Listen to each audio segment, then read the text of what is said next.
Em uma lanchonete à beira da estrada, um homem rico encontra refúgio após um dia exaustivo. Mas tudo muda quando ele presencia uma menina faminta sendo brutalmente expulsa do local. Tomado por memórias dolorosas de sua infância, ele intervém, sem imaginar as consequências que viriam. Esse encontro desperta uma batalha por justiça que transforma vidas e expõe verdades ocultas. Se esta história te interessou, não se esqueça de se inscrever no nosso canal e diga-nos de que cidade você nos está vendo. Continuamos. A tarde caía sobre a BR-116 com aquela friagem típica de Porto Alegre em maio, quando o vento sul chega sem avisar e transforma o céu numa cortina de cinza. Roberto Mendes dirigia seu sedã preto já há quase 2 horas, vindo de uma reunião em Caxias do Sul, e sentia o peso do dia inteiro sobre os ombros. O cansaço vinha acompanhado de uma inquietação que ele não conseguia nomear, algo que o perseguia desde que saíra do centro comunitário Raio de Sol pela manhã, onde entregara doações e conversara com as crianças. No banco do passageiro, uma pequena caixa de madeira descansava quieta, presente das crianças do centro. Ele ainda não havia olhado direito o que tinha dentro, mas podia sentir o carinho com que fora feita. Gravuras infantis cobriam a tampa, desenhos de casas, sóis e corações coloridos. Roberto suspirou fundo. Precisava parar, esticar as pernas, tomar um café. A lanchonete que apareceu à frente, iluminada por letreiros de neon amarelado, parecia servir perfeitamente ao propósito. Ele estacionou ao lado de 2 caminhões de carga e observou o movimento. Era um daqueles lugares de estrada que existem aos montes pelo Brasil. Piso gasto, mesas de fórmica, cheiro de óleo de fritura misturado ao café requentado. Funcionários circulavam com pressa, atendendo clientes apressados, que mal levantavam os olhos dos celulares. Roberto pegou a caixa de madeira, trancou o carro e entrou. O som de vozes se misturava ao barulho da cozinha. Atrás do balcão, uma mulher de meia-idade, cabelos presos num coque apertado e expressão severa, comandava a operação com mãos firmes e voz cortante. Marlene, dizia o crachá preso ao avental vermelho. Ela distribuía ordens com impaciência, corrigindo cada gesto dos atendentes, repreendendo qualquer hesitação. Um rapaz jovem, magro, de olhos assustados, tropeçou ao colocar uma bandeja sobre o balcão e recebeu na mesma hora um olhar fulminante da supervisora. Lucas, o nome dele. Roberto notou porque ouviu a mulher chamar o rapaz com um tom que não deixava dúvidas sobre a hierarquia. O garoto se desculpou baixinho e continuou trabalhando, tenso, como quem caminha sobre vidro. Roberto sentou numa mesa próxima à janela, pediu um café e um pão de queijo, e deixou a caixa de madeira ao lado. Seus pensamentos vagavam entre os números da reunião e as vozes das crianças do centro, quando algo na rua chamou sua atenção.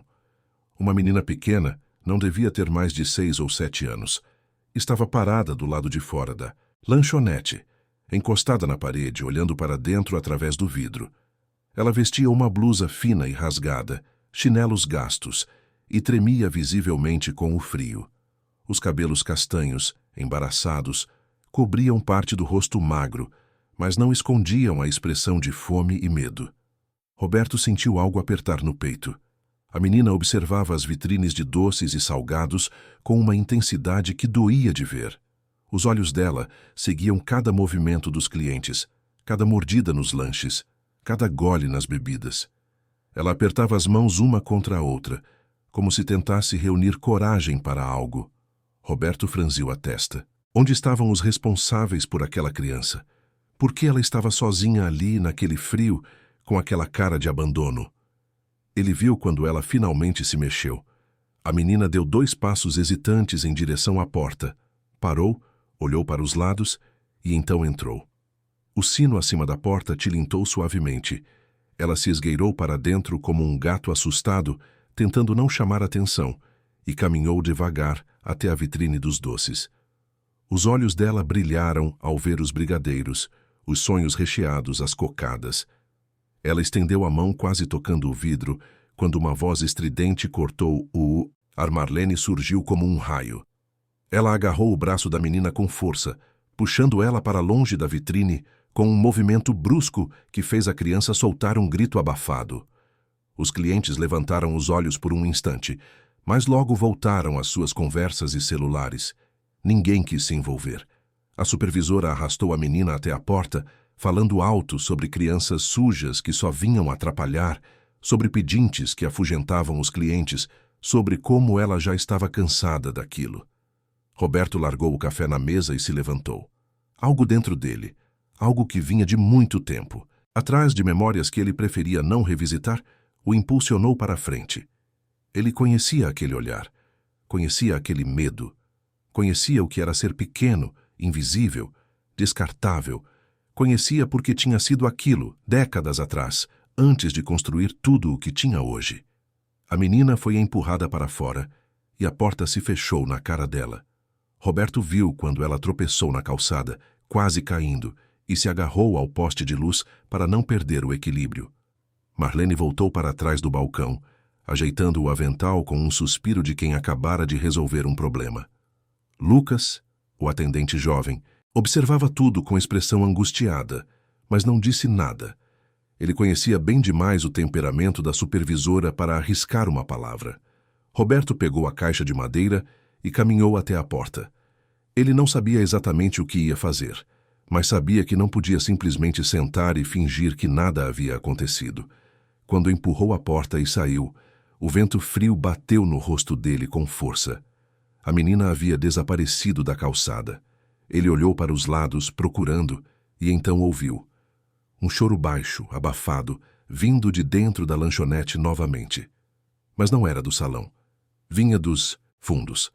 Roberto voltou para dentro, seguindo o som. Passou pelo balcão ignorando o olhar de Marlene e se dirigiu ao corredor estreito que levava aos banheiros.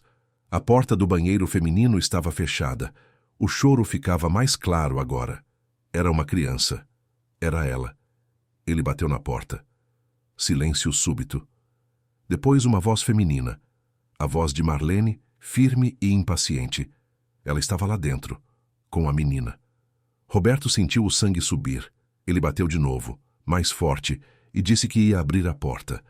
A resposta foi um grito da criança, um pedido desesperado, uma súplica que partiu, o coração dele ao meio. A menina implorava por um pedaço de doce, só um pedacinho. Prometia que ia embora, que não voltaria mais, só queria algo para comer. Roberto não esperou mais. Ele empurrou a porta com o ombro. A tranca cedeu com um estalo e a porta se abriu violentamente. A cena que se revelou queimou como fogo. Marlene segurava o braço da menina com força, apertando, e ao lado delas, no chão, jazia um pedaço de bandeja quebrada. A menina chorava baixinho, tremendo, com os olhos arregalados de pavor. Marlene soltou o braço da criança ao ver. Roberto! Mas sua expressão não demonstrava arrependimento. Demonstrava raiva por ter sido interrompida. Roberto se abaixou e colocou o corpo entre a supervisora e a menina. Ele estendeu a mão para a criança, falando baixo, com calma, tentando acalmar o terror que via nos olhos dela.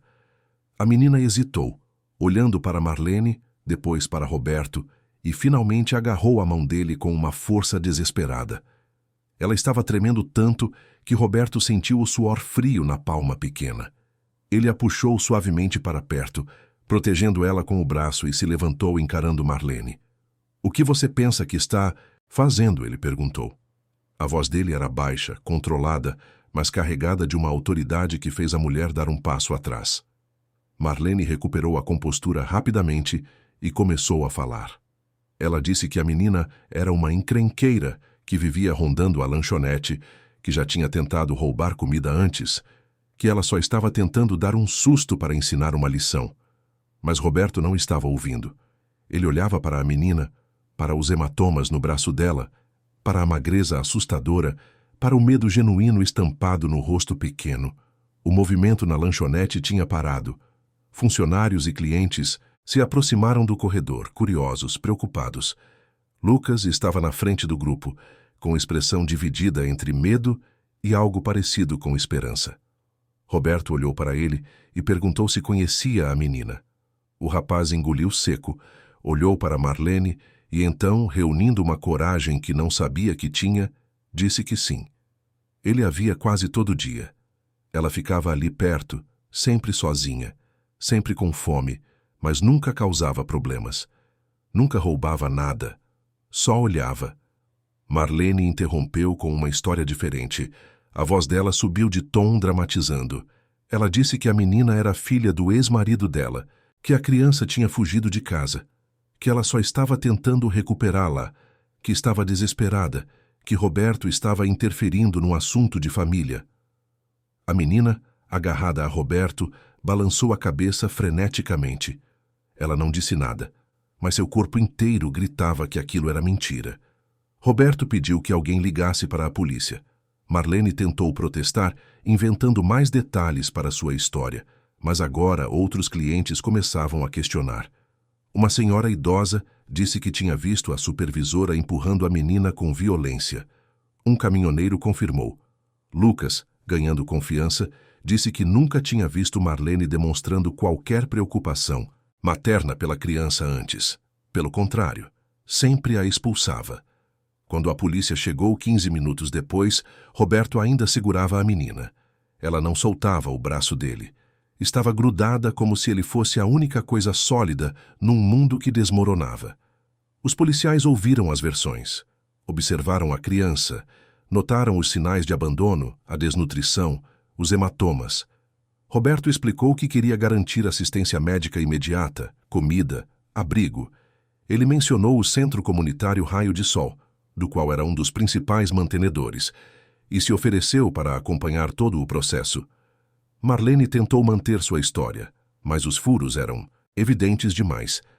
Os policiais disseram que a situação seria investigada, que os serviços sociais seriam acionados, que a menina precisava de cuidados urgentes. Roberto perguntou o nome dela. A menina, pela primeira vez, sussurrou algo tão baixo que ele teve que se abaixar para ouvir. Sofia. Ela se chamava Sofia. Sofia foi levada numa viatura, acompanhada por Roberto, que insistiu em não deixá-la sozinha. Ele ligou para Beatriz, a coordenadora do Raio de Sol, explicando a situação. Beatriz, uma mulher de 50 e poucos anos, cabelos grisalhos e coração do tamanho do mundo, disse que prepararia tudo. Eles tinham autorização para acolhimento emergencial em situações como aquela. Ela já acionaria a equipe médica e psicológica. No centro, Sofia foi recebida com cuidado extremo. As luzes suaves, as paredes pintadas com murais coloridos, as vozes gentis, tudo era pensado para não assustar mais do que ela já estava. A médica que a examinou franziu a testa ao ver o estado da criança. Desnutrição severa, hematomas em diferentes estágios de cicatrização, sinais claros de abandono prolongado. Sofia mal falava, apenas observava tudo com olhos enormes, agarrada a algo que segurava com força contra o peito. Era um relógio de pulso antigo quebrado, que marcava para sempre 3 horas e 15 minutos. Sofia não soltava aquele objeto por nada. Quando tentaram tirar para dar banho nela, ela entrou em pânico. Beatriz interveio gentilmente, explicando que podiam deixar o relógio num lugar seguro, bem perto, onde ela pudesse ver. Só assim Sofia aceitou. Naquela primeira noite, Sofia dormiu numa cama macia pela primeira vez em muito tempo. O quarto era pequeno, mas aconchegante, com uma janela que dava para o pátio onde outras crianças brincavam durante o dia. Mas Sofia não conseguia relaxar completamente. Ela acordava a cada ruído, agarrava o relógio, verificava se estava tudo bem e então tentava voltar a dormir. Roberto, que decidiu passar a noite no centro para garantir que ela se sentisse segura, checou o quarto várias vezes. Cada vez que ele aparecia na porta, Sofia o olhava com uma mistura de medo e gratidão. Nos dias seguintes, as peças da história de Sofia começaram a se encaixar através de fragmentos que ela soltava em momentos de confiança. Ela falava pouco, mas quando falava, revelava um passado pesado demais para ombros tão pequenos. A mãe dela havia partido quando Sofia era muito nova, deixando ela com o pai. O pai era um homem gentil, ela dizia. Ele trabalhava muito, sempre cansado, mas sempre arranjava tempo para ela. Ele a levava para passear, contava histórias, a fazia rir.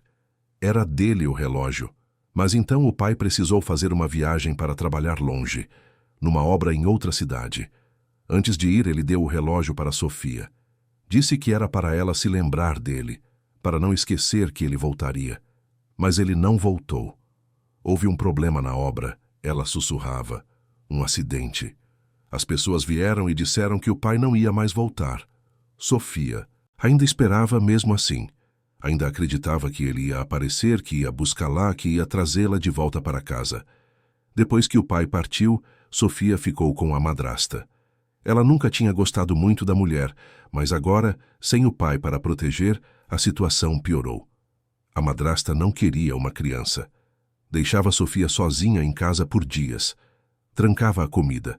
Gritava quando Sofia chorava. Um dia, simplesmente deixou de voltar com frequência. Sofia ficava horas, às vezes dias inteiros, sozinha naquela casa fria e vazia. Ela começou a sair para procurar comida. Foi assim que descobriu a lanchonete. Uma das voluntárias do centro, uma jovem chamada Marina, encontrou algo dentro do relógio enquanto ajudava Sofia a limpá-lo. Havia uma pequena mensagem escondida, escrita numa letra caprichada em um pedacinho de papel. Se tiver medo, procure o lugar da luz. Sofia disse que era a letra do pai. Marina mostrou para Beatriz, que imediatamente entendeu. O pai de Sofia conhecia o raio de sol. Talvez tivesse trabalhado em alguma reforma lá. Talvez tivesse ouvido falar através de alguém. Mas ele sabia. Ele deixou um mapa para a filha, um refúgio, uma base segura. Roberto, ao saber disso, sentiu algo se mover dentro dele. Ele não era um homem religioso, mas naquele momento sentiu que havia algo maior operando. Todas as coincidências, todos os caminhos que o levaram àquela lanchonete naquele dia exato, naquela hora exata. Ele ter parado justamente ali, ter visto Sofia, ter tido coragem de intervir. Tudo parecia conectado de uma forma que ele não conseguia explicar. Sofia começou a responder aos cuidados. Ela ganhava peso lentamente. Os hematomas sumiam. A pele pálida ganhava cor, mas os olhos ainda carregavam aquele medo profundo. Ela evitava contato visual direto, falava apenas quando perguntada. E passava horas sentada sozinha, abraçada ao relógio, olhando para o nada. Beatriz explicou que levaria tempo. Traumas assim não se curavam da noite para o dia. A criança precisava reaprender a confiar, reaprender a ser criança. Roberto visitava todos os dias. Ele trazia livros, brinquedos, doces que Sofia podia comer sem medo de ser repreendida. No início, ela apenas observava tudo com desconfiança, sem tocar em nada. Mas aos poucos, muito aos poucos, ela começou a interagir. Primeiro pegou um livro de histórias ilustrado. Depois experimentou um chocolate. E então, num momento que Roberto guardaria para sempre, ela sorriu. Foi um sorriso pequeno, tímido, que durou apenas 1 segundo. Mas foi um sorriso. As semanas passaram e Sofia começou a se soltar mais. Ela participava das atividades do centro, brincava com outras crianças, desenhava. Seus desenhos eram sempre os mesmos. Uma casa, uma figura grande e uma pequena, um sol enorme iluminando tudo. Beatriz dizia que eram bons sinais. Sofia estava processando, estava curando. Mas todos sabiam que a estrada seria longa. Roberto, por sua vez, estava mudando também. Ele que sempre mantivera a distância emocional de tudo e todos, que construíra sua fortuna através de frieza e cálculos, que evitava envolvimentos profundos por medo de ser ferido, sentia algo diferente com Sofia. Havia uma conexão que ele não conseguia explicar. Talvez fosse porque via nela o menino que ele fora. Talvez fosse porque ela o fizesse lembrar de uma humanidade que ele pensava ter perdido no caminho. Ou talvez fosse simplesmente porque, pela primeira vez em muito tempo, ele se sentia necessário. Não por causa do dinheiro, não por causa dos negócios, mas por causa dele mesmo. Numa tarde, enquanto Roberto observava Sofia desenhar no pátio, Beatriz se aproximou. Ela perguntou se ele tinha pensado no futuro. Os serviços sociais estavam investigando o caso, procurando parentes, verificando a situação da madrasta. Mas tudo indicava que Sofia ficaria sob custódia do centro até que uma solução permanente fosse encontrada. Roberto perguntou o que Beatriz achava. Ela respirou fundo e disse que Sofia precisava de estabilidade, de uma família, de alguém que não a abandonasse nunca mais. Ele entendeu o que ela não estava dizendo. E pela primeira vez na vida, Roberto considerou algo que nunca havia passado pela cabeça: adoção, ter uma filha, ser pai. A ideia o assustava e o atraía ao mesmo tempo. Ele tinha recursos, tinha uma casa, grande e vazia. Tinha tempo, mas será que tinha capacidade emocional? Será que conseguiria ser o que Sofia precisava? Ele que nunca tivera um exemplo de paternidade saudável, que crescera sozinho, que não sabia direito o que significava ter uma família. Beatriz tocou o braço dele gentilmente. Não precisa decidir agora. Mas pense, Sofia confia em você.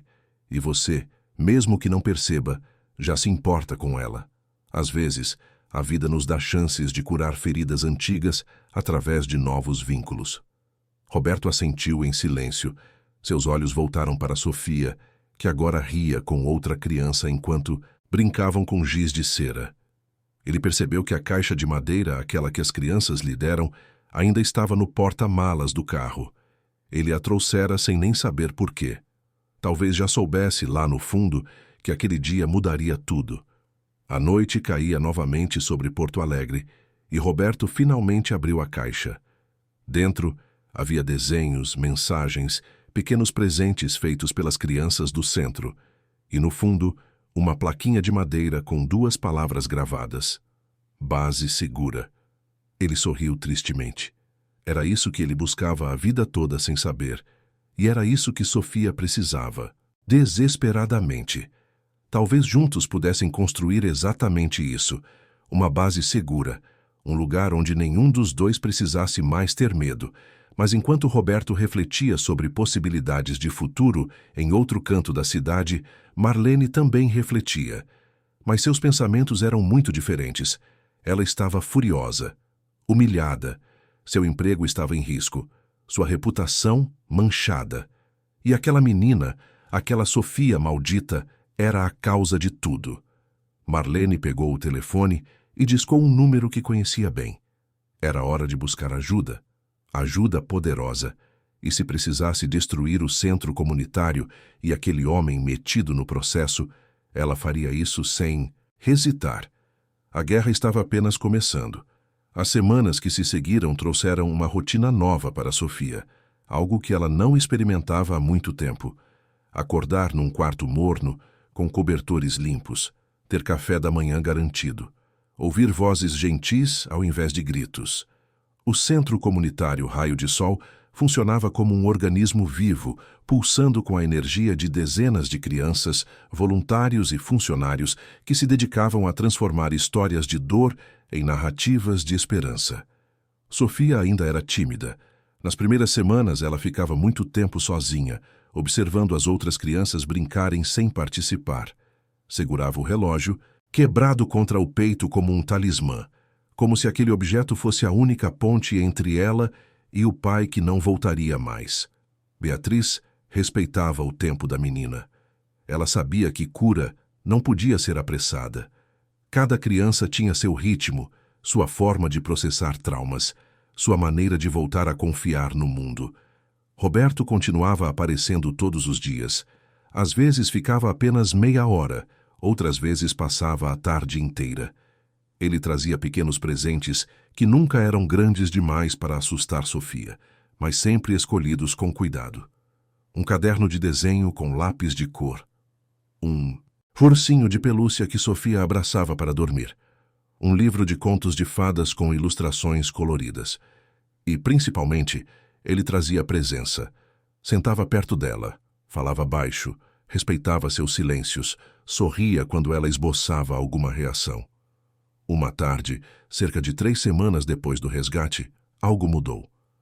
Roberto estava sentado no banco do pátio, lendo e-mails no celular, quando sentiu um toque leve no braço. Era Sofia.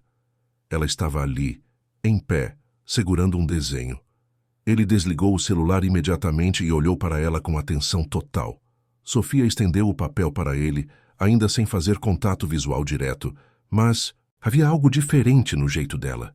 Uma abertura, uma tentativa de conexão. Roberto pegou o desenho com cuidado, como se fosse algo precioso.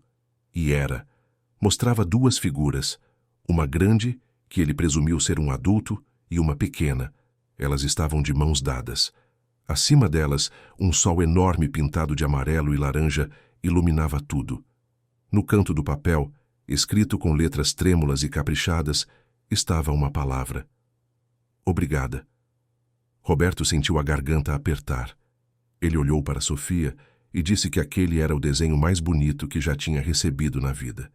E não estava mentindo. Sofia sorriu. Daquela vez, não foi um sorriso tímido que desapareceu em segundos. Foi um sorriso verdadeiro que iluminou o rosto dela inteiro.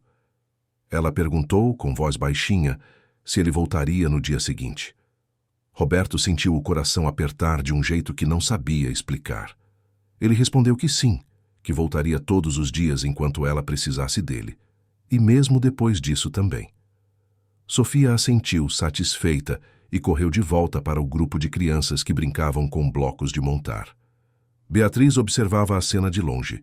Ela conhecia Roberto há anos, desde que ele começara a apoiar financeiramente o centro. Sempre o vira como um homem distante, profissional, que doava generosamente, mas mantinha muros altíssimos ao redor do coração. Ver aqueles muros ruindo por causa de uma menina pequena era algo comovente e ao mesmo tempo preocupante. Beatriz sabia que vínculos assim eram poderosos, mas também sabia que podiam trazer dor se não fossem manejados com cuidado. Ela se aproximou de Roberto e os dois conversaram longamente sobre Sofia. A situação legal da menina era complexa. A madrasta, cujo nome era Vanessa, havia sido localizada pelos serviços sociais. Ela alegava que Sofia fugira, que ela tinha tentado procurar, que estava desesperada. Mas as evidências diziam o contrário. A casa onde Sofia morava estava abandonada há semanas. Vizinhos confirmaram que Vanessa raramente aparecia. Alguns mencionaram ter ouvido choros de criança, mas ninguém havia denunciado oficialmente. Os serviços sociais abriram um processo de destituição do poder familiar, mas essas coisas levavam tempo. Enquanto isso, Sofia permaneceria sob custódia do centro. Roberto perguntou sobre parentes. Beatriz balançou a cabeça. Não havia avós vivos, nem tios ou tias. O pai de Sofia era filho único e órfão. A mãe biológica havia desaparecido há tanto tempo que nem se sabia onde estava. Sofia estava sozinha no mundo, exceto agora pelo centro, e por Roberto.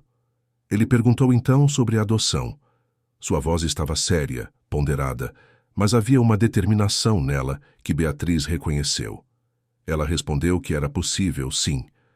Mas havia muitos passos: avaliações, entrevistas, estudos sociais, audiências e, principalmente, Roberto precisava ter certeza absoluta. Adoção não era um projeto de caridade, era assumir a responsabilidade permanente por uma vida. Era se tornar pai de verdade, com tudo o que isso implicava. Roberto disse que entendia e que estava disposto a passar por qualquer processo necessário, porque pela primeira vez em muito tempo ele tinha certeza de algo. Ele queria que Sofia tivesse um lar e queria que esse lar fosse com ele. Beatriz sorriu, mas seu sorriso carregava preocupação. Ela mencionou que havia questões práticas a considerar. A herança deixada pelo pai de Sofia, por exemplo. Havia uma casa, algumas economias, um seguro de vida. Tudo estava bloqueado legalmente até que a situação da menina fosse resolvida. Se Sofia fosse adotada, dependendo de como o processo fosse conduzido, ela poderia perder direito a esses bens. Roberto franziu a testa. Ele não se importava com dinheiro. Tinha o suficiente para cuidar de Sofia e dar a ela tudo o que precisasse. Mas esse dinheiro era do pai dela. Era a última coisa que o homem deixara para a filha. Não parecia certo que ela perdesse isso. Beatriz concordou. Era uma situação delicada. Ela prometeu consultar os advogados que trabalhavam voluntariamente com o centro para entender melhor as opções. Roberto agradeceu e os dois ficaram observando Sofia brincar. Ela tinha acabado de fazer uma amiga, uma menina um pouco mais velha chamada Júlia, que a ensinava a pular corda. Sofia errava o tempo todo, tropeçava, mas ria, e aquele som, aquele riso, era música para os ouvidos de Roberto. Enquanto o centro comunitário se tornava um refúgio para Sofia, em outra parte de Porto Alegre, numa sala de reuniões elegante com vista para o rio Guaíba, Marlene estava sentada diante de um homem que exalava poder. Edson Tavares era o dono da franquia de lanchonetes onde ela trabalhava. Um empresário de 50 anos, cabelos grisalhos penteados para trás, ternos caros e um sorriso que nunca chegava aos olhos. Ele tinha construído um império de estabelecimentos comerciais através de uma combinação de trabalho duro e falta de escrúpulos. Marlene contou sua versão da história. Ela pintou Sofia como uma criança, problemática, mentirosa, que tinha fugido de casa e causado um escândalo. Ela disse que Roberto era um intrometido que havia sequestrado a menina, alegando falsamente que ela estava sendo maltratada. Marlene chorou, dizendo que só queria recuperar a criança, que era sua enteada, que ela amava como filha. Edson ouviu tudo em silêncio, os dedos entrelaçados sobre a mesa de mogno. Quando Marlene terminou, Edson permaneceu quieto por um longo momento. Então, ele se inclinou para a frente e disse que acreditava nela.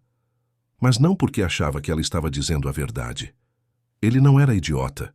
Conhecia Marlene há anos. Sabia do temperamento explosivo dela, da dureza, da impaciência. Mas isso não importava. O que importava era que aquele caso estava manchando a reputação de seus estabelecimentos. Havia fotos circulando nas redes sociais, matérias em blogs locais, comentários de clientes indignados dizendo que não voltariam mais às suas lanchonetes. Edson era um homem que entendia de controle de danos e entendia ainda melhor de manipulação de narrativas. Ele disse a Marlene que ia ajudá-la. Não por bondade, mas porque seus interesses estavam alinhados. Se eles conseguissem virar aquela história, se conseguissem fazer parecer que Roberto e o centro comunitário eram os vilões, então a reputação dele seria restaurada. E Marlene recuperaria sua posição. Talvez até ganhasse um bônus. Mas havia um preço. Ela teria que fazer exatamente o que ele mandasse, sem questionar, sem hesitar. Marlene concordou imediatamente. Edson sorriu aquele sorriso frio e começou a traçar um plano. Primeiro, eles precisavam de uma narrativa convincente. A história de que Sofia tinha sido sequestrada precisava ser plantada estrategicamente. Segundo, precisavam de aliados na mídia. Edson conhecia jornalistas que deviam favores a ele, blogueiros que fariam qualquer coisa por dinheiro, formadores de opinião nas redes sociais que podiam viralizar qualquer narrativa. Terceiro e mais importante, precisavam desacreditar o Centro Comunitário Raio de Sol e Roberto Mendes. Edson já tinha feito sua pesquisa. Roberto era um empresário bem-sucedido, mas mantinha uma vida privada muito reservada. Isso era bom e ruim. Bom porque havia espaço para insinuações, para preencher lacunas com especulações maldosas. Ruim porque não havia escândalos reais para explorar. Então, eles teriam que fabricar dúvidas, questionar motivações, sugerir interesses ocultos, fazer as pessoas se perguntarem por que um homem rico, solteiro, subitamente se interessaria por uma menina pobre. Edson sabia que a sociedade era rápida em julgar, em pensar o pior. Quanto ao centro comunitário, havia mais com que trabalhar. Organizações sociais sempre eram vulneráveis a acusações. Má gestão de recursos, desvio de doações, condições inadequadas. Não importava se eram verdadeiras ou não. O importante era plantar a semente da dúvida. E uma vez plantada, essa semente crescia sozinha, alimentada pela natureza humana de acreditar em conspirações, em vilões, em histórias sensacionalistas. O plano de Edson começou a se desenrolar nas semanas seguintes. Primeiro apareceu uma matéria num blog sensacionalista local. O título era inflamatório. Menina supostamente resgatada ou sequestrada. Mãe desesperada busca filha levada por estranho. A matéria apresentava a versão de Marlene sem qualquer verificação de fatos. Incluía fotos antigas de Sofia, sorrindo ao lado de Marlene, tiradas numa das raras ocasiões em que o pai da menina insistira para reunir a família. As fotos pareciam mostrar uma relação amorosa. Não mostravam o que acontecia quando as câmeras se desligavam. A matéria gerou comentários. Muitos duvidaram, mas muitos também se indignaram. Como assim um homem simplesmente levou uma criança? Cadê a justiça? Por que os serviços sociais não devolveram a menina para a mãe? O centro comunitário está mesmo apto a cuidar de crianças. E esse Roberto? Mendes, quem é ele de verdade? O que ele ganha com isso? Edson garantiu que a matéria fosse compartilhada amplamente. Perfis falsos foram criados para espalhar o link, para comentar indignados, para criar uma ilusão de movimento popular. Hashtags foram lançadas. Devolva Sofia. Justiça para Marlene. Investiguem o raio de sol. E funcionou. A história ganhou tração. Outros veículos maiores começaram a cobrir o caso. Alguns com mais responsabilidade jornalística, apresentando os dois lados. Mas mesmo esses acabavam dando espaço para a versão de Marlene em nome da imparcialidade. Roberto foi pego de surpresa. Ele não esperava aquilo. De repente, havia câmeras na porta do centro comunitário. Repórteres tentando entrevistar funcionários, manifestantes, poucos mais barulhentos, com cartazes exigindo que Sofia fosse devolvida. Beatriz teve que contratar segurança. As crianças ficaram assustadas com todo aquele tumulto, e Sofia, que finalmente estava começando a se sentir segura, voltou a ter pesadelos. Roberto deu uma entrevista tentando esclarecer os fatos. Ele explicou como encontrou Sofia, as condições em que ela estava, as evidências de negligência e maus tratos. Mas sua voz, por mais sincera que fosse, se perdeu no barulho. Edson garantiu que cada fala de Roberto fosse cortada, editada, tirada de contexto. Um comentário sobre Sofia estar melhor agora no centro foi transformado em Roberto, admitindo que tirou a menina da mãe. Uma menção aos ferimentos de Sofia foi enquadrada como exagero para justificar um sequestro. A pressão aumentou quando Edson usou seus contatos para provocar inspeções surpresa no centro comunitário.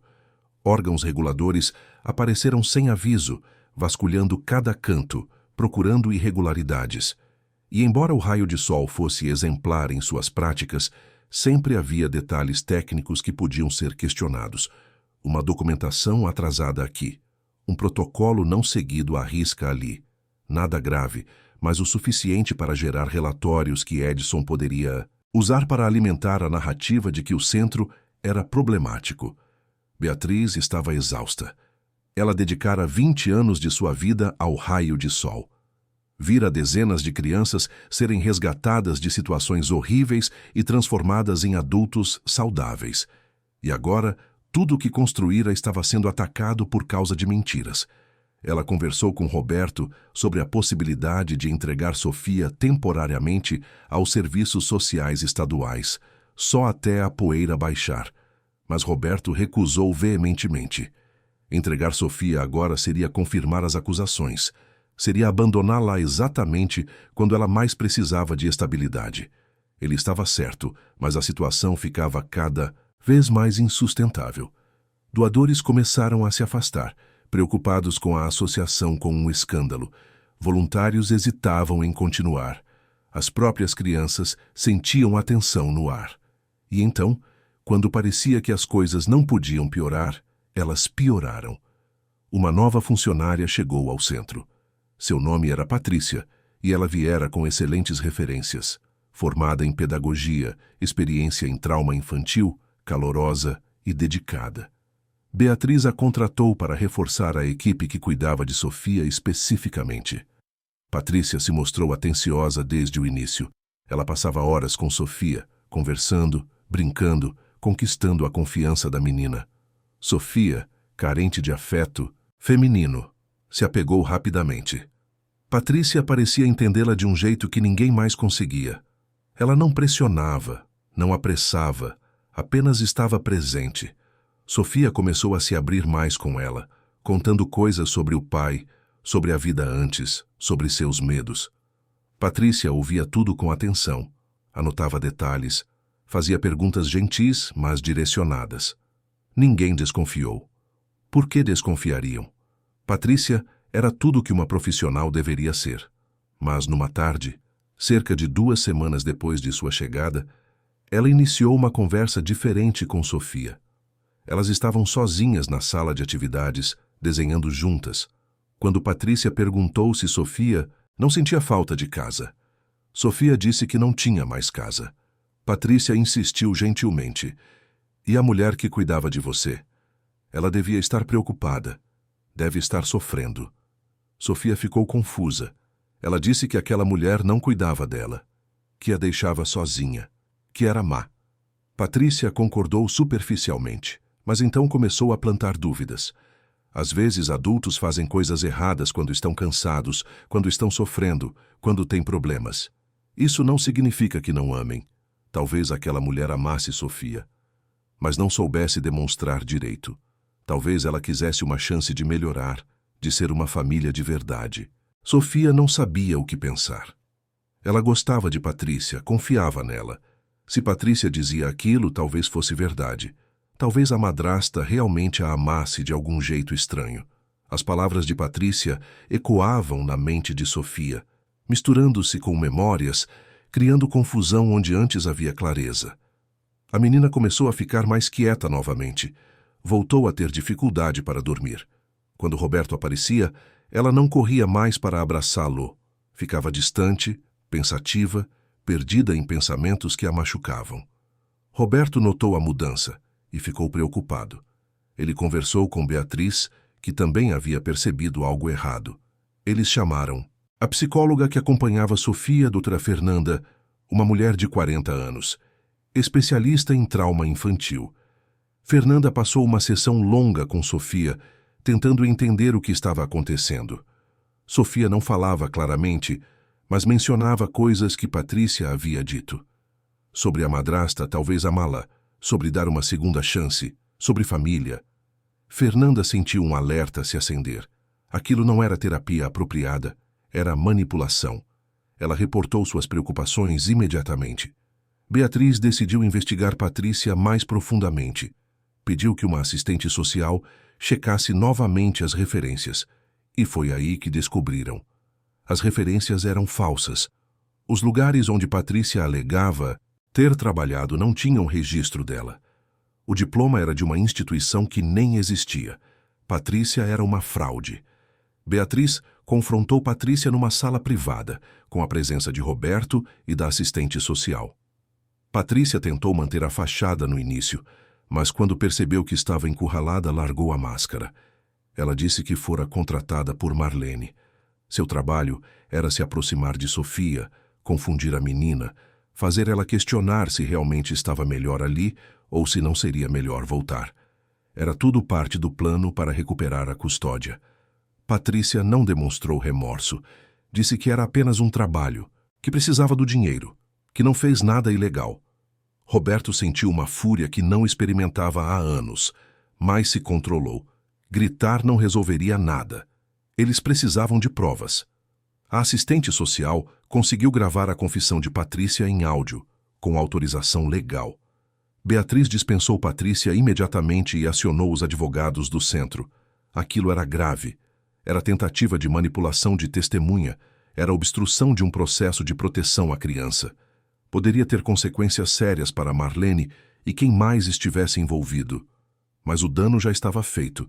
Sofia estava novamente traumatizada. Ela não entendia direito o que havia acontecido, só sabia que mais uma pessoa em quem confiara a havia enganado. Ela voltou a se fechar. Parou de falar. Passava horas abraçada ao relógio, balançando para frente e para trás, revivendo traumas antigos e criando novos. Doutora Fernanda disse que precisariam recomeçar parte do tratamento, que Sofia teria que reaprender, de novo, a confiar, e que dessa vez seria mais difícil. Roberto se sentiu impotente. Ele que sempre resolvera problemas com dinheiro e negociações, agora não sabia como consertar aquilo. Não havia contrato que pudesse assinar. Não havia acordo que pudesse fechar para tirar a dor de Sofia. Ele só podia estar presente, sentar ao lado dela, segurar a mão dela quando ela permitia, dizer baixinho que estava ali, que não ia embora, que ela estava segura. Numa dessas noites, Sofia finalmente falou. Ela perguntou por que as pessoas eram más, por que queriam machucá-la, o que ela tinha feito de errado. Roberto sentiu o coração partir. Ele abraçou Sofia e disse que ela não tinha feito nada errado, que às vezes pessoas faziam coisas ruins por razões que não tinham nada a ver com ela, que o mundo podia ser difícil e injusto, mas que também havia bondade, e que ele ia provar isso para ela, todos os dias, pelo tempo que fosse necessário. Sofia adormeceu nos braços dele naquela noite. Roberto ficou ali, segurando ela, sentindo o peso pequeno do corpo cansado contra o peito. E pela primeira vez, ele permitiu que lágrimas corressem pelo rosto. Lágrimas por Sofia, lágrimas pelo menino que ele fora, que ninguém protegera. Lágrimas pela injustiça de tudo aquilo, mas também lágrimas por algo novo que nascia dentro dele. Um propósito, uma determinação férrea. Ele não ia deixar que levassem Sofia, não ia permitir que a machucassem mais. Custasse o que custasse, ele ia lutar e ia vencer. A descoberta de que Patrícia era uma espiã plantada por Marlene teve repercussões imediatas.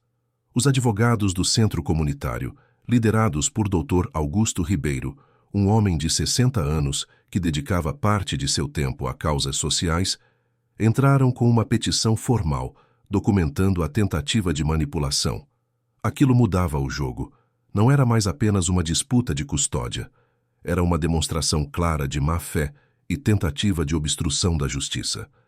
Mas Edson Tavares não era homem de recuar facilmente. Quando soube da confissão de Patrícia e da gravação obtida, ele intensificou seus esforços. Se não conseguia recuperar Sofia através de manipulação sutil, tentaria pela força bruta legal.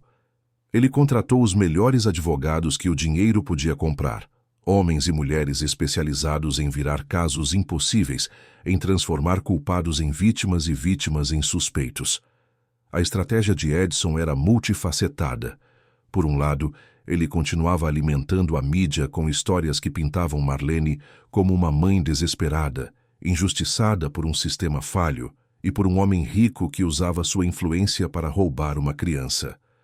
Por outro, seus advogados começaram a trabalhar nos bastidores, procurando brechas legais, pressionando autoridades, usando toda a conexão política que Edson havia cultivado ao longo de décadas construindo seu império.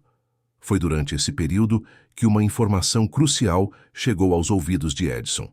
Através de um contador que tinha acesso a registros públicos, ele descobriu sobre a herança deixada pelo pai de Sofia. Não era uma fortuna, mas era substancial. Uma casa num bairro valorizado de Porto Alegre, economias acumuladas ao longo de anos de trabalho e um seguro de vida considerável. Tudo bloqueado legalmente até que a situação de Sofia fosse resolvida.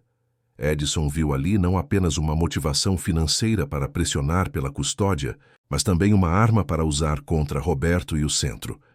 Ele instruiu seus advogados a investigarem mais fundo. E o que descobriram foi interessante. Havia uma cláusula nos documentos da herança, provavelmente inserida pelo pai de Sofia, como uma medida de segurança caso algo acontecesse com ele. Se Sofia fosse declarada inapta a receber a herança ou se não houvesse guardião legal adequado, os bens seriam doados integralmente para instituições de caridade. E o Centro Comunitário Raio de Sol estava listado como beneficiário primário. Para Edson, aquilo era ouro. Ele podia argumentar que o centro tinha interesse financeiro em manter Sofia, que Roberto, como principal mantenedor do centro, também se beneficiaria indiretamente, que todo o resgate não passava de uma jogada para garantir acesso àquele dinheiro. Não importava que a quantia fosse irrisória comparada ao patrimônio de Roberto. Não importava que o centro nem soubesse dessa cláusula até agora. O que importava era a narrativa. E narrativas não precisavam ser verdadeiras para serem eficazes. Edson plantou a história através de seus contatos na imprensa. Escândalo de herança envolvendo centro comunitário e empresário. Os títulos eram calculados para gerar indignação. E funcionaram. Comentários nas redes sociais explodiram. Ah, então era isso. Sempre tem interesse financeiro. Ninguém faz nada por bondade. Devolvam a menina para a mãe verdadeira. Roberto ficou sabendo da história através de Beatriz, que estava pálida quando ligou para ele. Ela havia acabado de receber uma ligação dos advogados do centro explicando sobre a cláusula da herança. Beatriz nem sabia que aquilo existia. O pai de Sofia devia ter incluído o Raio de Sol como beneficiário porque conhecia o trabalho deles, porque confiava. Mas agora, aquilo estava sendo usado para destruí-los. Roberto se reuniu imediatamente com o Dr. Augusto e a equipe legal. Eles precisavam de uma resposta, rápida e transparente. Dr. Augusto sugeriu que divulgassem publicamente a descoberta da cláusula, explicando que não tinham conhecimento prévio e que renunciavam formalmente a qualquer direito sobre a herança de Sofia. Roberto concordou, mas foi além. Ele anunciou publicamente que, independente do resultado do caso, garantiria pessoalmente que Sofia recebesse cada centavo da herança do pai. E que, se fosse necessário, ele próprio criaria um fundo fiduciário para administrar esses recursos até que Sofia atingisse a maioridade. A declaração de Roberto ajudou a acalmar parte da opinião pública, mas o estrago já estava feito. A seed de dúvida havia sido plantada e germinava rápido, e Edson não parava. Ele descobriu que o processo de destituição do poder familiar de Marlene estava avançando e que uma audiência importante estava marcada para breve. Ele precisava de algo grande para virar o jogo, precisava de uma evidência, de um testemunho, de algo que pudesse desmontar completamente a versão de Roberto. Foi aí que Edson teve uma ideia. Ele conhecia pessoas que podiam fabricar documentos, pessoas que podiam criar histórias. E ele tinha dinheiro para garantir que essas pessoas fizessem o trabalho direito. Ele encomendou documentos falsos, mostrando que Marlene tinha custódia legal, formal de Sofia, assinados e datados antes do incidente na lanchonete. Eram falsificações boas, feitas por profissionais que sabiam exatamente como replicar carimbos, assinaturas, papéis oficiais. Com esses documentos em mãos, os advogados de Edson entraram com uma petição urgente, exigindo que Sofia fosse imediatamente devolvida à sua guardiã legal. Eles argumentaram que o centro comunitário estava retendo ilegalmente uma criança, que Roberto havia interferido numa questão familiar sem autoridade para tal, e que cada dia que Sofia passava longe de Marlene era um dia de trauma adicional para a menina. O juiz que analisaria o caso, Dr. Fernando Pacheco, era conhecido por ser rigoroso, mas justo. Ele marcou uma audiência preliminar para avaliar a petição. A tensão no centro comunitário era palpável. Beatriz estava exausta, com olheiras profundas, tentando manter a rotina normal para as crianças, enquanto lidava com o caos legal. Os funcionários estavam preocupados. E Sofia, pobre Sofia, sentia toda aquela energia pesada ao redor dela, sem entender o que estava acontecendo. Roberto passava cada vez mais tempo no centro. Ele tinha delegado seus negócios para gerentes de confiança, porque sua prioridade agora era outra. Era garantir que Sofia ficasse segura. Era lutar por ela. Ele conversava longamente com o Dr. Augusto, preparando-se para a audiência. Eles tinham laudos médicos, relatórios psicológicos, testemunhos de vizinhos sobre a negligência de Marlene. Mas os advogados de Edson também tinham suas próprias armas. E numa batalha legal, nem sempre vencia quem tinha razão. Às vezes vencia quem tinha mais recursos, mais habilidade em manipular o sistema, mais disposição para jogar sujo. Foi Lucas, o jovem atendente da lanchonete, quem mudou tudo. Ele tinha acompanhado o caso pela mídia, sentindo-se cada vez mais culpado. Ele tinha visto Sofia tantas vezes, tinha percebido o sofrimento dela e não tinha feito nada até aquele dia. Agora, vendo como as coisas estavam se desenvolvendo, ele decidiu que precisava fazer mais. Lucas lembrou que a lanchonete tinha câmeras de segurança. Não eram muitas, e a qualidade não era ótima, mas elas existiam. E uma delas cobria o corredor que levava aos banheiros. Ele tinha pensado nisso antes, mas não sabia como proceder. Até que leu sobre a audiência marcada. Ele precisava agir, precisava tentar. Lucas procurou Roberto através das redes sociais do centro comunitário. Ele enviou uma mensagem explicando quem era e dizendo que talvez tivesse algo importante. Roberto respondeu imediatamente e marcou um encontro. Eles se viram num café no centro de Porto Alegre, longe da lanchonete, num lugar onde Lucas se sentisse seguro para falar. O rapaz estava nervoso. Ele tinha deixado o emprego na lanchonete semanas atrás, não suportando mais trabalhar para Marlene depois de tudo que acontecera. Mas ele tinha feito algo antes de sair. Tinha copiado as gravações das câmeras de segurança do dia do incidente. Ele não sabia se isso era legal, se poderia usar, se serviria para alguma coisa, mas sentiu que precisava fazer. Roberto ouviu tudo com atenção crescente. Uma gravação, uma evidência real, concreta, do que aconteceu naquele dia.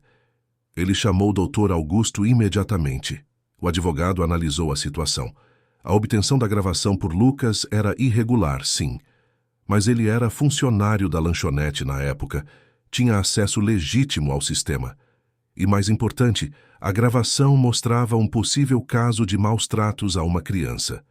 Havia precedentes legais que permitiam o uso de tais evidências em casos de proteção de menores, mesmo que obtidas de forma não convencional. Eles assistiram à gravação juntos. A qualidade não era cinematográfica, mas era clara o suficiente. Mostrava Marlene agarrando Sofia com força, arrastando ela pelo corredor, empurrando ela para dentro do banheiro. Não mostrava o interior do banheiro, mas o áudio captava sons. A voz de Marlene, alta e agressiva. Os choros de Sofia. E então Roberto aparecendo, forçando a porta, resgatando a menina. Dr. Augusto sorriu pela primeira vez em semanas. Aquilo era exatamente o que precisavam. Era a prova irrefutável de que Sofia estava sendo maltratada, de que Roberto agiu corretamente ao intervir, de que toda a narrativa de Marlene era falsa. Eles precisavam autenticar a gravação, garantir que ela fosse aceita como evidência legal. Mas aquilo era técnico. Dr. Augusto sabia como fazer. Roberto agradeceu a Lucas de coração. O rapaz tinha arriscado muito ao guardar aquela gravação, ao vir até eles. Lucas apenas balançou a cabeça. Ele disse que devia ter feito mais desde o início, que tinha visto Sofia tantas vezes e não tinha agido, que talvez, fazendo isso agora, pudesse compensar um pouco. Roberto disse que ele estava fazendo a coisa certa e que Sofia ficaria grata quando fosse mais velha e entendesse tudo. A equipe legal trabalhou freneticamente para preparar a gravação para a apresentação em tribunal. Eles contrataram um perito forense digital para autenticar o vídeo, garantindo que não havia manipulação, que a data e hora eram corretas, que era legítimo. O perito fez seu trabalho meticulosamente e emitiu um laudo técnico confirmando a autenticidade. Enquanto isso, Edson não estava parado. Ele soube através de suas fontes que algo estava sendo preparado pela defesa do centro. Ele não sabia exatamente o que, mas sentiu o cheiro de problema.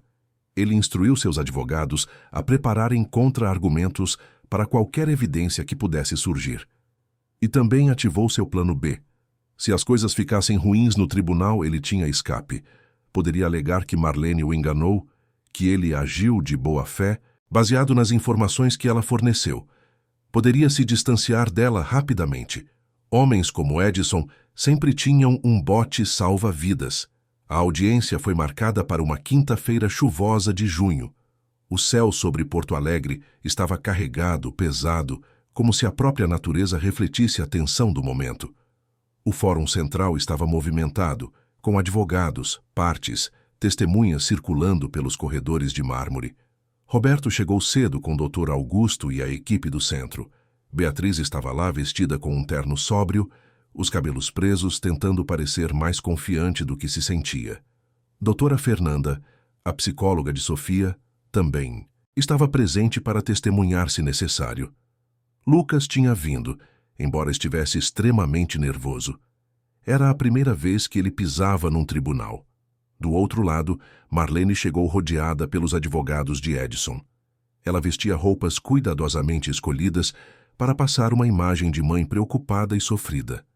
cabelos arrumados, maquiagem discreta, mas que não escondia um rosto propositalmente sem muito brilho, como se ela não dormisse há dias de preocupação. Era performance, tudo calculado. Edson ficou de fora do tribunal. Ele não era oficialmente parte do processo, apenas um apoiador de Marlene. Mas seu advogado principal, Dr. Cláudio Neves, estava lá. Um homem alto de óculos, voz eloquente e habilidade impressionante em distorcer fatos. Ele tinha ganhado casos impossíveis antes. Estava confiante que ganharia esse também.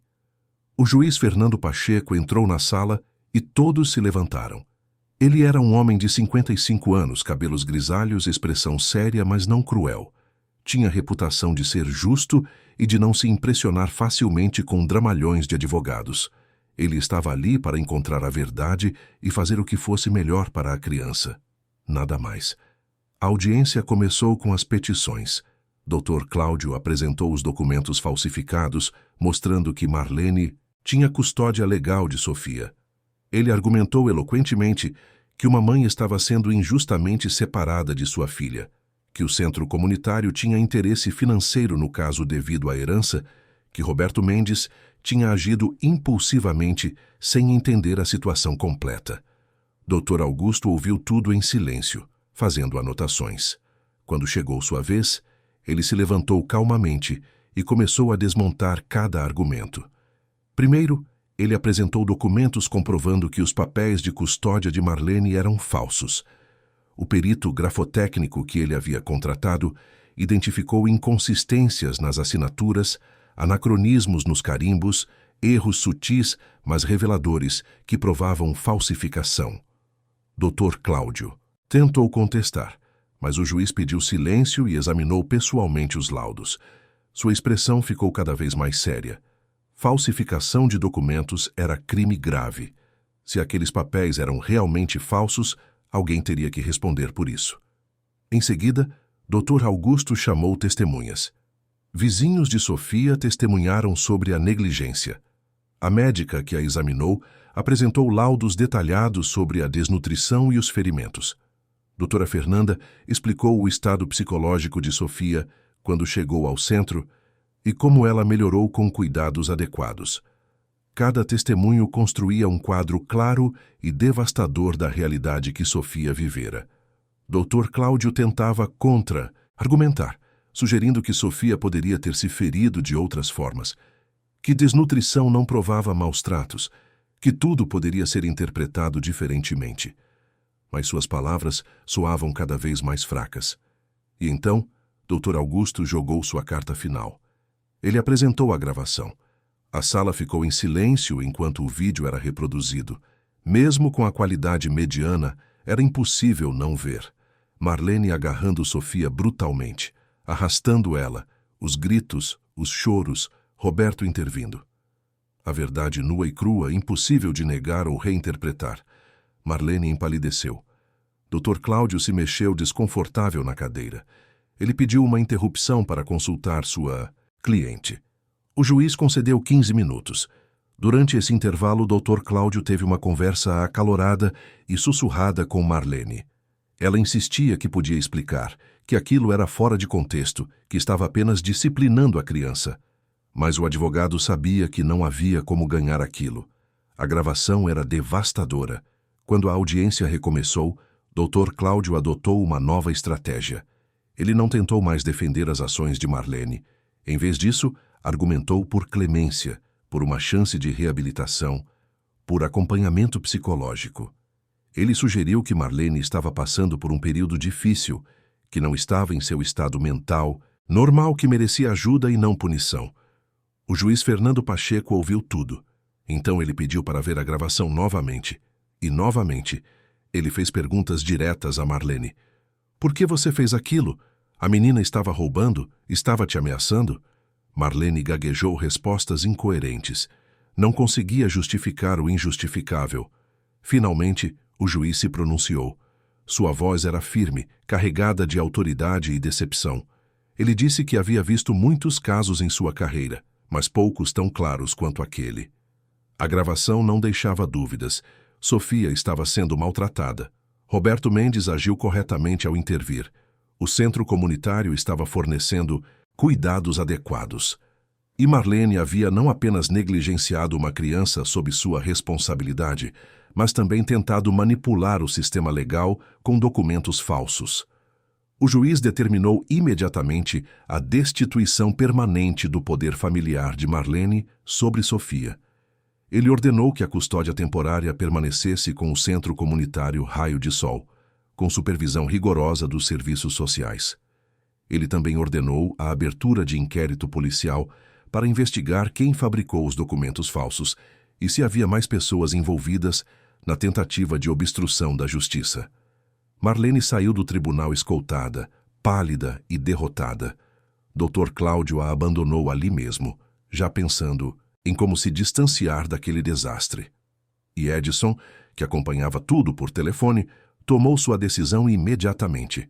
Ele ligou para seus advogados e instruiu que cortassem todos os laços com Marlene, que alegassem que ele foi enganado, que agiu de boa fé, que o deixassem fora daquilo antes que as investigações o alcançassem. Roberto, Beatriz e toda a equipe saíram do tribunal exaustos, mas vitoriosos. Eles tinham vencido.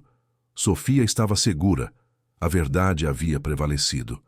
Lucas, que assistira a tudo com os olhos marejados, foi abraçado por Roberto. Sem aquela gravação, nada disso teria sido possível. Ele tinha sido o herói silencioso daquela história. A notícia da decisão judicial se espalhou rapidamente. A opinião pública, tão rápida em condenar, foi igualmente rápida em mudar de lado. Agora, todos falavam sobre a corajosa intervenção de Roberto, sobre o trabalho maravilhoso do centro comunitário, sobre a justiça finalmente sendo feita. As mesmas redes sociais que atacaram agora pediam desculpas. Os mesmos veículos de notícias que espalharam dúvidas agora elogiavam. Era a natureza humana, volúvel e esquecida. Mas nem tudo estava resolvido, porque agora vinha a parte mais difícil: explicar tudo para Sofia, ajudá-la a entender o que aconteceu e decidir o que viria a seguir, porque custódia temporária não era solução permanente. Sofia precisava de um lar, precisava de uma família, e Roberto sabia no fundo do coração o que queria fazer, mas também sabia que não era só sobre o que ele queria, era sobre o que era melhor para Sofia, e às vezes essas duas coisas não eram a mesma coisa. As semanas que seguiram a audiência trouxeram uma calmaria estranha. Era como se, depois de tanta tempestade, o silêncio fosse ensurdecedor. A mídia havia perdido interesse no caso. Marlene deixou Porto Alegre, ninguém sabia para onde. Edson conseguiu se manter afastado das investigações, usando sua habilidade de sempre estar um passo atrás das evidências concretas. O centro comunitário voltou à rotina e as crianças, resilientes como só crianças sabem ser, seguiam brincando, aprendendo, crescendo. Mas Sofia ainda carregava as marcas. Ela entendia de forma vaga que algo importante havia acontecido, que havia um tribunal, que decisões foram tomadas, que ela não precisava mais ter medo de ser levada. Mas entender intelectualmente era diferente de sentir segurança de verdade. Cada barulho alto ainda a fazia sobressaltar. Cada rosto novo a deixava em alerta. E todas as noites, sem exceção, ela ainda dormia abraçada ao relógio quebrado do pai. Roberto estava ali todos os dias. Ele havia praticamente se mudado para o centro, passando manhãs, tardes e muitas vezes noites ali. Seus negócios continuavam funcionando, mas ele delegara quase tudo. Seu foco estava em outro lugar. Estava em Sofia, em ajudá-la a se recuperar, em mostrar que nem todas as pessoas desapareciam, que algumas ficavam, que ele ficaria. Doutora Fernanda continuava trabalhando com Sofia semanalmente. As sessões eram suaves, nunca forçando, sempre respeitando o ritmo da menina. Através de desenhos, brincadeiras, conversas fragmentadas, Sofia começava a processar o trauma. A psicóloga explicou para Roberto que crianças tinham uma capacidade incrível de cura quando recebiam o ambiente certo. Sofia estava nesse ambiente agora. Com tempo, paciência e amor, ela se recuperaria. E lentamente, Sofia começou a florescer. Primeiro foram pequenas mudanças. Ela começou a participar mais das atividades em grupo, fez amizade com Júlia, a menina que a ensinara a pular corda, e agora as duas eram inseparáveis. Sofia voltou a desenhar e seus desenhos mudaram. Antes eram sempre sombrios, com cores escuras, figuras isoladas. Agora havia cores vivas, sóis brilhantes, pessoas juntas.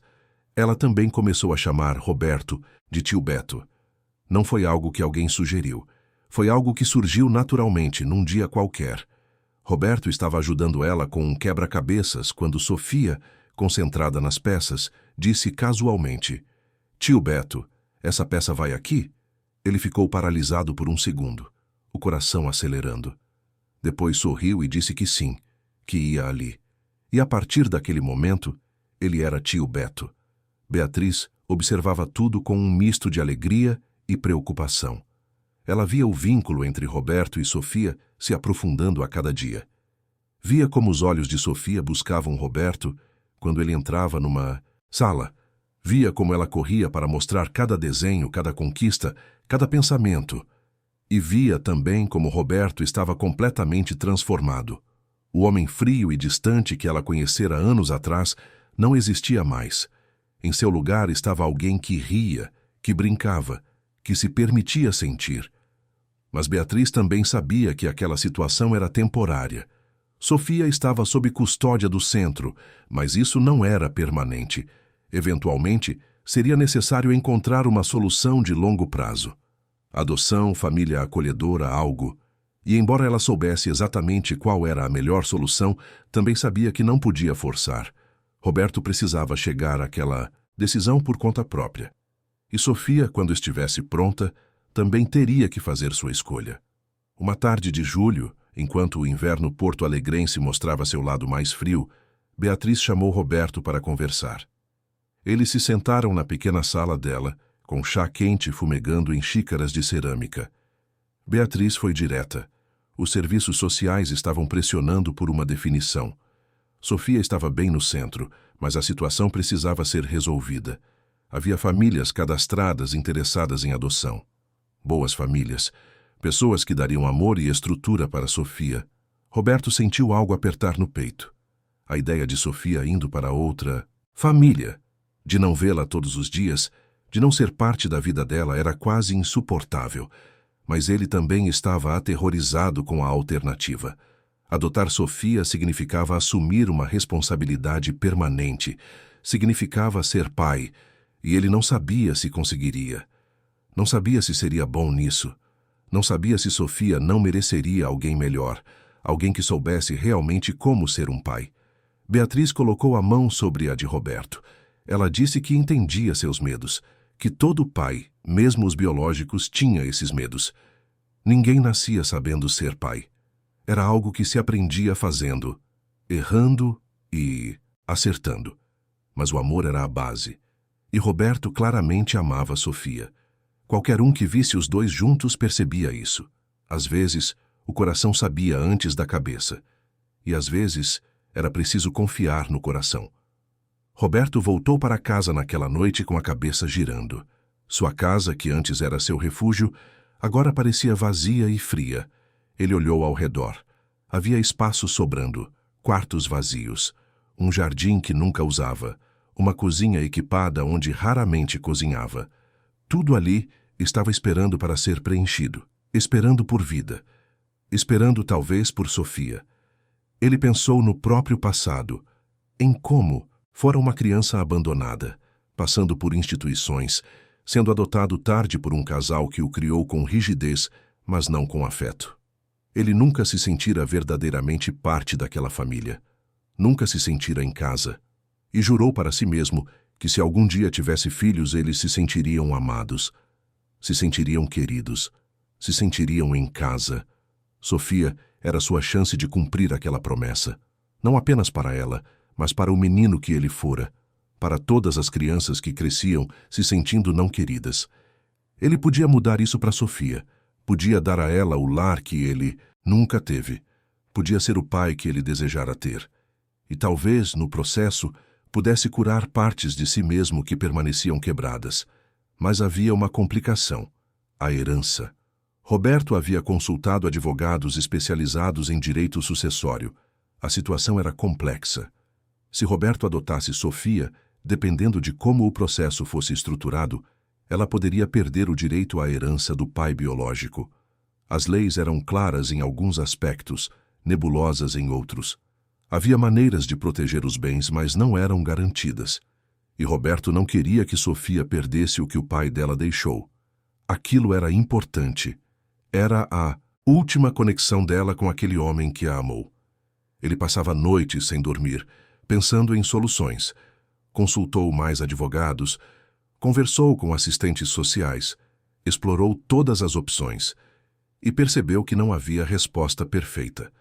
Qualquer caminho que escolhesse teria um custo. Mas qual custo era aceitável? Foi Dr. Augusto quem trouxe uma perspectiva diferente. Eles estavam almoçando quando Roberto expôs seu dilema. O advogado ouviu tudo, pensou por um momento e então perguntou: "O que você acha que o pai de Sofia valorizaria mais? O dinheiro que deixou ou a garantia de que a filha teria uma família amorosa?" Roberto ficou em silêncio. A resposta era óbvia. Qualquer pai escolheria a segunda opção. Dr. Augusto continuou: "Aquele homem deixou uma mensagem no relógio. Procure o lugar da luz. Ele queria que a filha fosse cuidada. Queria que ela tivesse uma base segura. Se ele soubesse que você poderia dar isso a ela, você acha que ele se importaria com o dinheiro?" Roberto balançou a cabeça. Não. O pai de Sofia quereria que ela fosse amada. Quereria que ela fosse feliz. O dinheiro era secundário. Mas havia outra pessoa cuja opinião importava mais que qualquer outra. Sofia. Ela tinha 7 anos agora. Não era mais aquela menina aterrorizada que ele encontrara na lanchonete meses atrás. Ela estava crescendo, se tornando mais forte, mais segura. Ela merecia ter voz nisso. Merecia entender, na medida do possível, o que estava em jogo e merecia escolher.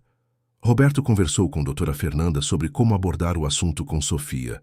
A psicóloga sugeriu fazer isso gradualmente, através de conversas leves, usando linguagem apropriada para a idade. Primeiro, estabelecer o que Sofia sentia. Depois, explicar as opções. E, finalmente, deixar que ela expressasse seus desejos. As conversas aconteceram ao longo de várias semanas. Roberto perguntava a Sofia sobre o que a deixava feliz. Ela respondia: brincar com Júlia, desenhar. As histórias que tio Beto contava. Ele perguntava onde ela gostaria de morar. Ela dizia que gostava do centro, mas às vezes sonhava com uma casa com jardim, onde pudesse ter um cachorro. Ele perguntava se ela sentia falta de alguém. Ela respondia que sentia falta do pai, mas que sabia que ele não voltaria, e que agora tinha tio Beto, e Beatriz, e Júlia. Tinha uma família nova. Família. A palavra que Sofia usava naturalmente, sem peso, sem medo. Roberto percebeu que para ela, família, já, não era mais sobre sangue ou papéis legais. Era sobre quem estava presente, quem cuidava, quem amava. E ele estava nessa lista, talvez no topo dessa lista. Numa tarde de agosto, com o sol finalmente voltando a aquecer Porto Alegre, Roberto tomou coragem. Ele levou Sofia para um parque, só os dois. Eles caminharam, comeram sorvete e brincaram nos balanços. E então, sentados num banco sob uma árvore, Roberto segurou as mãos pequenas de Sofia e disse que precisava conversar sobre algo importante. Sofia o olhou com aqueles olhos enormes, ainda carregando sombras do passado, mas também brilhando com confiança no presente. Roberto explicou com palavras simples que ela não podia ficar para sempre no centro, que eventualmente precisaria de um lar permanente, que havia famílias que queriam adotá-la, dar amor a ela. Sofia ficou quieta, processando. Então, perguntou se tio Beto também ia embora. Roberto sentiu a garganta apertar. Ele disse que não, que ele nunca ia embora, que estaria sempre ali para ela, mas que Sofia merecia mais do que visitas. Merecia uma família verdadeira. Um pai ou uma mãe que estivesse lá todas as noites, todas as manhãs para sempre. Sofia perguntou se tio Beto poderia ser esse pai. E ali, naquele parque, com pássaros cantando e crianças brincando ao redor, Roberto sentiu lágrimas escorrem pelo rosto. Ele disse que queria, mais do que qualquer coisa, mas que havia um problema, que o pai dela, o pai de verdade, tinha deixado coisas para ela, uma casa, dinheiro, e que se Roberto a adotasse, talvez ela perdesse essas coisas, e ele não achava justo. Sofia ficou em silêncio por um longo tempo. Então, ela tirou o relógio de dentro da blusa, onde sempre o carregava. Ela olhou para o relógio, para os ponteiros parados, marcando 3h15 para sempre. E disse algo que Roberto jamais esqueceria. Ela disse que o pai dela deixou a coisa mais importante. Deixou uma mensagem dizendo para procurar o lugar da luz. E ela procurou. E encontrou. Encontrou o centro. Encontrou Beatriz. Encontrou tio Beto. O pai dela queria que ela ficasse segura. E ela estava segura. Com tio Beto. O resto, a casa, o dinheiro, eram só coisas. E coisas não importavam tanto quanto pessoas. Roberto abraçou Sofia e chorou. Chorou por ela. Chorou por ele. Chorou pelo homem que ele fora e pelo homem que estava se tornando. Chorou pela beleza simples daquele momento, daquela criança ensinando a ele lições que levaram uma vida inteira para não aprender.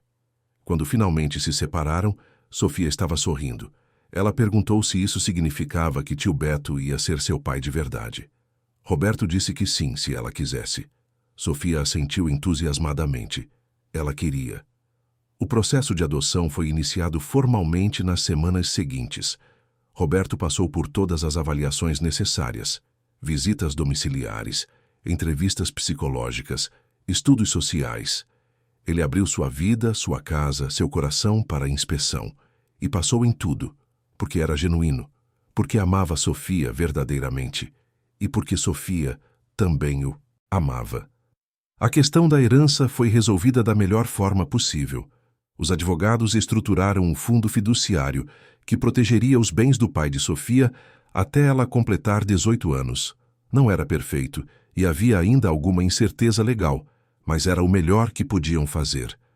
Roberto também criou um fundo adicional com recursos próprios, garantindo que Sofia teria segurança financeira independente de qualquer decisão legal futura.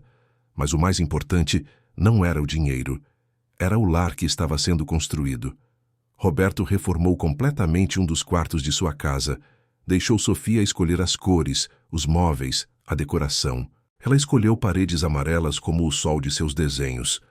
Escolheu uma cama com dossel que a fazia se sentir uma princesa. Escolheu prateleiras para seus livros e seus desenhos. E pendurou, na parede principal, seu desenho favorito. Aquele que mostrava duas figuras de mãos dadas sob um sol radiante. A adoção foi finalizada numa cerimônia simples no fórum, na presença de Beatriz, doutora Fernanda, doutor Augusto, Lucas e algumas crianças do centro que se tornaram amigas de Sofia. Júlia estava lá segurando a mão de Sofia durante todo o processo. O juiz Fernando Pacheco, o mesmo que presidiu a audiência anterior, conduziu a cerimônia. Ele olhou para Roberto e Sofia e disse que havia visto o início daquela história nos piores momentos e que era um privilégio testemunhar o final nos melhores momentos. Quando o juiz declarou a adoção concluída, Sofia oficialmente se tornou Sofia Mendes. Ela tinha um novo sobrenome, um novo lar, um novo pai. Mas não havia nada de novo nos sentimentos. Aquilo já existia há meses. O papel apenas confirmava o que o coração já sabia. A festa foi no centro comunitário onde tudo começou. Havia bolo, decorações, risadas. As crianças brincavam no pátio. Os adultos conversavam emocionados. Roberto segurava Sofia no colo. Ela já ficando grande demais para isso, mas nenhum dos dois se importava. Beatriz se aproximou com a caixa de madeira, aquela que as crianças haviam dado a Roberto meses atrás. Roberto tinha guardado a caixa, mas nunca havia realmente explorado todo o seu conteúdo. Beatriz sugeriu que ele e Sofia olhassem juntos. Eles se sentaram num canto quieto e abriram a caixa. Dentro havia desenhos, mensagens de carinho das crianças, pequenos presentes artesanais. E no fundo, aquela plaquinha de madeira. Base segura. Sofia pegou a plaquinha e leu as palavras devagar, ainda se acostumando com a leitura. Base segura. Ela perguntou o que significava. Roberto explicou que era um lugar, uma pessoa, um sentimento, onde você sabia que estava protegido, onde não precisava ter medo, onde podia ser você mesmo, onde era amado incondicionalmente. Sofia olhou para Roberto com aqueles olhos sábios demais para a idade e disse que entendia. Disse que o pai dela tinha tentado ser sua base segura e que quando o pai partiu, ela ficou perdida, mas que a mensagem no relógio a guiou. Para o centro, para Beatriz e principalmente para Roberto. Ele era sua base segura agora. E ela descobriu Roberto naquele momento, era também a dele. Os meses seguintes trouxeram uma rotina nova e maravilhosa. Sofia indo para a escola. Roberto ajudando com lição de casa, jantares juntos, fins de semana no parque. Sofia começou aulas de arte, descobrindo um talento impressionante para a pintura. Seus quadros enchiam a casa, explodindo cores por todos os cantos. Roberto emoldurou cada um, pendurando-os com orgulho. Eles adotaram um cachorro, um vira-lata encontrado por Sofia num dia de passeio. Ela o chamou de Sol, em homenagem ao centro que mudou sua vida. Sol se tornou o terceiro, membro da família, companheiro fiel e fonte inesgotável de alegria. Sofia ainda tinha seus momentos difíceis, pesadelos ocasionais, dias em que as memórias voltavam, mas agora ela tinha estrutura para lidar com isso. Tinha a doutora Fernanda, tinha Roberto, tinha um lar onde podia sentir, processar, curar. E aos poucos, os dias difíceis ficaram mais raros, os sorrisos mais frequentes. Roberto voltou gradualmente aos negócios, mas com uma perspectiva completamente diferente. Ele ainda era bem-sucedido, ainda tomava decisões estratégicas, mas agora havia equilíbrio. Ele nunca perdia apresentações escolares de Sofia. Nunca deixava que reuniões fossem mais importantes que estar em casa para o jantar. Havia aprendido o que realmente importava. Ele também se tornou mais ativo no centro comunitário, não apenas como doador, mas como voluntário. Beatriz o colocou para ajudar com outras crianças, especialmente aquelas com histórias parecidas com a de Sofia. Roberto descobriu que tinha jeito para isso, que sua experiência, tanto pessoal quanto profissional, podia fazer diferença. Ele ajudava crianças a se reencontrarem e, no processo, continuava se reencontrando também. O centro cresceu, recebeu novos projetos, ampliou suas instalações. Sofia se tornou uma espécie de mascote, uma história de sucesso vivendo. Ela ajudava com crianças novas, especialmente as mais assustadas. Dizia a elas que entendia, que também teve medo, mas que ali era seguro, que ali, no lugar da luz, as pessoas cuidavam umas das outras. Numa tarde especial, quase um ano depois da adoção, Roberto organizou algo. Ele levou Sofia de volta à lanchonete na estrada. Não a mesma onde tudo aconteceu, aquela havia fechado, mas uma parecida. Eles se sentaram, pediram lanches, conversaram. Sofia não teve flashbacks, não ficou assustada. Era apenas um lugar agora. O poder que aquele tipo de lugar tinha sobre ela estava quebrado. Lucas também estava lá, a convite de Roberto. Ele tinha um emprego novo agora, num lugar melhor, e estava estudando à noite para terminar o ensino médio. Ver Sofia feliz, saudável, amada, fez tudo valer a pena para ele. Roberto agradeceu novamente pela coragem que Lucas tivera. Sem aquela gravação, sem aquela evidência, as coisas poderiam ter sido muito diferentes. Eles tiraram uma foto juntos. Roberto, Sofia e Lucas.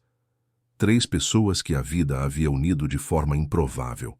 3 pessoas que provaram que uma única escolha, uma única ação corajosa podia mudar tudo.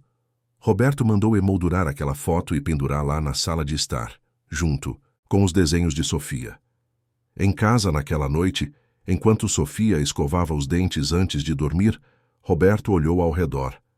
A casa estava cheia agora, cheia de vida, cheia de bagunça de criança, cheia de risadas e histórias e amor. Tão diferente do vazio que era antes, e ele não trocaria aquilo por nada. Sofia apareceu de pijama, segurando o relógio do pai. Ela ainda o carregava, mas não com desespero, Agora era uma lembrança boa, uma conexão com o passado que não doía mais. Ela se enfiou na cama e Roberto a cobriu dando boa noite. Sofia segurou a mão dele por um momento e disse obrigada. Por tudo. Por ter parado naquela lanchonete. Por ter visto ela. Por ter ficado. Roberto beijou a testa dela e disse que era ele quem agradecia, porque ao salvar Sofia, ela também o salvara. Salvara as partes dele que estavam perdidas. Ensinou a ele o que significava família, amor, lar. Mostrou que nunca era tarde para recomeçar, para ser melhor, para ser feliz. Sofia sorriu, já quase dormindo. Ela sussurrou uma última coisa antes de fechar os olhos. Papai. Ela o chamava de papai agora. Não todos os dias, ainda tímida, com a palavra. Mas quando chamava, fazia o coração de Roberto explodir de alegria. Ele saiu do quarto, deixando a porta entreaberta como Sofia gostava. Desceu para a sala, onde Sol estava enroscado no sofá. Roberto se sentou, pegou a caixa de madeira que mantinha sempre por perto e olhou mais uma vez para a plaquinha. Base segura. Aquilo que ele e Sofia haviam construído juntos. O telefone tocou. Era Beatriz, ligando para avisar sobre uma criança nova no centro. Um menino de 5 anos encontrado numa situação difícil. Ela perguntou se Roberto poderia ajudar, talvez conversar com o menino, compartilhar um pouco de esperança. Roberto disse que sim, claro que sim, ele estaria lá amanhã de manhã. Porque aquilo que ele aprendeu, aquilo que Sofia lhe ensinou, era valioso demais para não compartilhar. Todos mereciam uma base segura. Todos mereciam sentir-se amados. E se ele podia ajudar nem que fosse uma criança a sentir isso, então valeria tudo. Roberto subiu para verificar Sofia uma última vez antes de dormir. Ela estava tranquila, respirando suave, um pequeno sorriso no rosto. Sol estava agora aos pés da cama dela montando guarda. Tudo estava bem. Tudo estava, finalmente, em paz. E, naquela casa, naquela noite, debaixo do céu de Porto Alegre, uma família dormia segura. Uma família que não nasceu de laços de sangue, mas de escolhas, de coragem, de amor. Uma família que provava que, às vezes, as conexões mais fortes são aquelas que escolhemos criar. E que lar não é onde você nasce, é onde você é amado. Fim da história. Queridos ouvintes, esperamos que a história de Roberto e Sofia tenha tocado profundamente o coração de vocês. Se você se emocionou com essa jornada de superação, amor e recomeço, deixe seu like, inscreva-se no canal e conte nos comentários qual momento mais marcou você. Foi o resgate na lanchonete? A vitória no tribunal? Ou aquele momento final onde Sofia chamou Roberto de papai? Todos os dias trazemos histórias intensas como essa, que revelam o lado mais humano e verdadeiro de cada um de nós. Histórias sobre família, perdão, transformação e esperança. Te esperamos no próximo episódio, onde mais uma narrativa emocionante vai fazer você refletir sobre o que realmente importa na vida.